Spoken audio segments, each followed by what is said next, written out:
જનપ્રતિનિધિ જો જાગૃત હોય તો તંત્રને ચોક્કસ કામ કરવું પડે, તંત્રને પગ નીચે રેલો આવે, પણ તમારો ચૂંટાયેલો જનપ્રતિનિધિ જો નેતા બની જાય તો મિલીભગતથી કામ થતા નથી, આવા જ કામો રઝળતા હોય છે। વિસાવદરમાં જાગૃત ધારાસભ્ય ગોપાલ ઇટાલિયાના ચૂંટાવાથી તંત્રને તકલીફો પડી રહી છે। મારું નામ છે પૂનમબેન ધર્મેશભાઈ કાનાણી।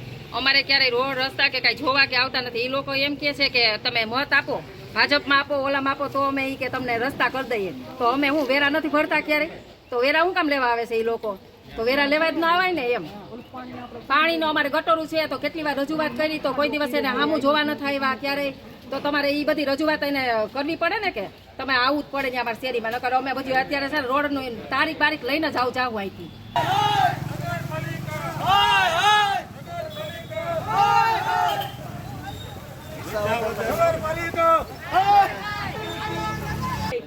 વિસાવદર અમારે રસ્તા નથી, રોડ નથી, લાઇટનો પ્રોબ્લેમ રહેશે, ગટરનો પ્રોબ્લેમ રહેશે, કચરાવાળો નથી આવતો કોઈ, પછી દરેક વસ્તુના પ્રોબ્લેમ છે। અમે કેટલી વાર રજૂઆત કરી તો અમારી રજૂઆત કોઈ સાંભળવા તૈયાર નથી। અહીંયા અમે 8 વર્ષથી તો ત્યાં હાલવાના રસ્તા નથી। તમે એકવાર આવીને જોઈ જાઓ તો તમને ખબર પડે કે ત્યાં કેવા રસ્તા છે।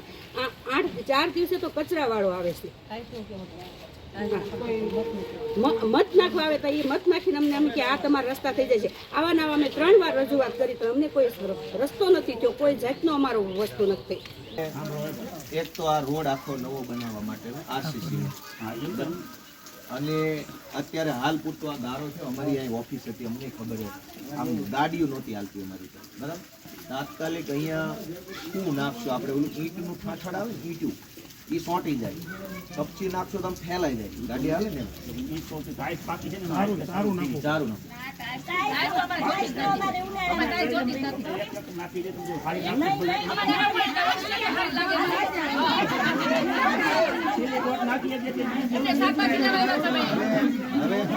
હવે